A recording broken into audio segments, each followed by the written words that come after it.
2024 లేదా 25లో డిగ్రీ లేదా బీటెక్ చదివారా? సాఫ్ట్‌వేర్ జాబ్ కోసం ఎదురు చూస్తున్నారా? అయితే కోడ్‌జ్ఞాన్ 100 డేస్ కోర్సులో చేరండి. జాబ్ సాధించండి. చాలా మంది స్టూడెంట్స్ హెచ్ఆర్ రౌండ్స్ దగ్గరికి వెళ్ళినప్పుడు first HR tell me about your self అన్న దగ్గర చాలా మంది ఫెయిల్ అవుతుంటారు. ఇంకా మనం పర్సంటేజ్ వైజ్గా చూస్తే ఒక 90% వరకు పీపుల్ అక్కడే షివర్ అవ్వడము, లేదంటే తెలియని యాంగ్జైటీ ఏదో ఉంటుంది సార్. దేనివల్ల అలా జరుగుతుంది అంటారు? అసలు ల్యాక్ ఆఫ్ ప్రాక్టీస్ లేకపోవడం. ఎందుకు అంటే హెచ్ఆర్ రౌండ్ చాలా సింపుల్ రౌండ్, కానీ టెక్నికల్ రౌండ్స్ అన్నిటినీ క్వాలిఫై అయ్యి హెచ్ఆర్ రౌండ్కి వచ్చి ఫెయిల్ అవుతున్నారు అంటే మాక్ ఇంటర్వ్యూస్ కానీ మాక్ హెచ్ఆర్ లెవెల్ రౌండ్స్ కానీ చేయకపోవటం వల్ల.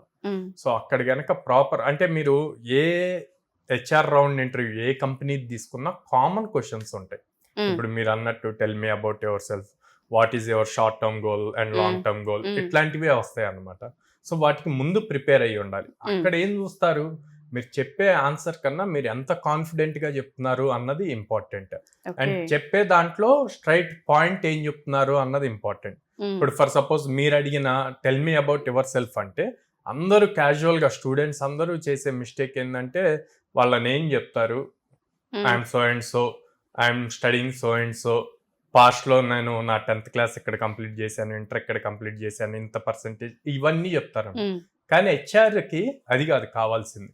హెచ్ఆర్కి ఏం కావాలి, నిన్ను సెలెక్ట్ చేస్తే కంపెనీకి ఎలా వాల్యూ ఇస్తావు అన్న పాయింట్ కావాలి. సో అప్పుడు తనేం చెప్పాలి, డైరెక్ట్గా పాస్ట్ గురించి చెప్పకుండా ఫస్ట్ ఒక ఇంప్రెషన్ క్రియేట్. ఆ ఇంప్రెషన్ ఎలా క్రియేట్ అవుద్ది, తనకున్న స్కిల్ గురించి చెప్పాలి. I'm Sairam, I'm Java developer, I'm very much strong in OOPs concepts, ఇట్లాగని చెప్పి స్కిల్ సెట్ అన్నది మెన్షన్ చేయాలి. ఆ స్కిల్ సెట్ మెన్షన్ చేసిన తర్వాత సో వాళ్ళు ప్రాజెక్ట్స్ చేసి ఉంటారు ఆల్రెడీ. సో ఆ ప్రాజెక్ట్స్ చేస్తున్నప్పుడు వాళ్ళు ఫేస్ చేసిన ప్రాబ్లమ్స్ కానీ లేకపోతే అదర్ థింగ్స్ వాటిని ఇంప్రూవ్ చేసింది చెప్పి, సో వాళ్ళు బేసిక్ గా వాళ్ళ స్కిల్ గురించి స్ట్రాంగ్ గా చెప్పాలి. సో వాళ్ళ స్కిల్ వల్ల కంపెనీకి ఏం వాల్యూ పెరుగుతుంది అన్నది ఇంపార్టెంట్.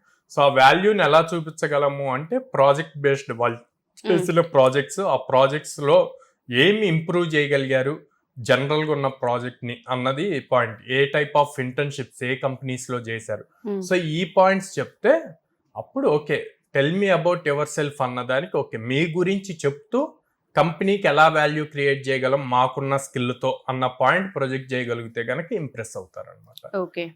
సో ఇవి లేకుండా జనరల్ గా ఫ్యామిలీ గురించి మాట్లాడతారు, పేరెంట్స్ గురించి మాట్లాడతారు, సిబ్లింగ్స్ గురించి మాట్లాడతారు. సో ఇదంతా అసలు అవసరం లేదు. ఎంతసేపటికి వాళ్ళు కంపెనీకి ఎలా వాల్యూ క్రియేట్ చేస్తారు, తిన్ని హైర్ చేయటం వల్ల బెనిఫిట్ ఎలా అవుతుంది కంపెనీకి అన్న పాయింట్ లో చూస్తారు. కాబట్టి మీరు కూడా అదే లెవెల్లో చెప్తే ఆన్సర్ ఈజీ అవుతుంది. Most of the things HR లెవెల్లో వచ్చేసరికి మెయిన్ బాగా టెన్షన్ వస్తుందండి. అంటే స్టూడెంట్స్ మధ్య హెచ్ఆర్ రౌండ్ అంటే చాలా పెద్ద రౌండ్, అన్నిటికన్నా టఫ్ రౌండ్ అది అన్నట్టు ఫీల్ అవుతారు అన్నమాట. యాక్చువల్ గా అన్నిటికన్నా సింపుల్ రౌండ్ హెచ్ఆర్ రౌండ్. చాలా మంది స్టూడెంట్స్ అన్ని కంప్లీట్ చేసి ఈ రౌండ్ చాలా టఫ్ ఉంటదని లోపలికి వెళ్ళి చాలా సింపుల్ గా అయిపోయి హ్యాపీగా వచ్చిన వాళ్ళు ఉన్నారు. ప్రాక్టీస్ చేయకుండా వెళ్ళి అరే ఈ క్వశ్చన్ కూడా మనం ఆన్సర్ చేయలేకపోయామని బయటకు వచ్చి ఫీల్ అయిన వాళ్ళు ఉన్నారు. సో అందుకే అంటే టెక్నికల్ రౌండ్స్ లో ఏ క్వశ్చన్స్ అడుగుతారు అన్నది మనం గెస్ చేయలేము, కానీ హెచ్ఆర్ రౌండ్ లో ఏ టైప్ ఆఫ్ క్వశ్చన్స్ అడుగుతారో అన్నది మనం గెస్ చేయొచ్చు. ప్రీవియస్ క్వశ్చన్స్ చూసి, ప్రీవియస్ క్వశ్చన్స్ లైక్ గూగుల్ నుంచి అట్లాగా తీసుకొనైనా మనం ప్రిపేర్ అవ్వచ్చు అనమాట. అవి మీరు మాక్ ఇంటర్వ్యూస్ కన్నా అటెండ్ అవ్వాలి, లేకపోతే మిర్రర్ నుంచోనన్నా ప్రాక్టీస్ చేయాలి. ఫేస్ లో కాన్ఫిడెన్స్ లెవెల్ ఉండాలి.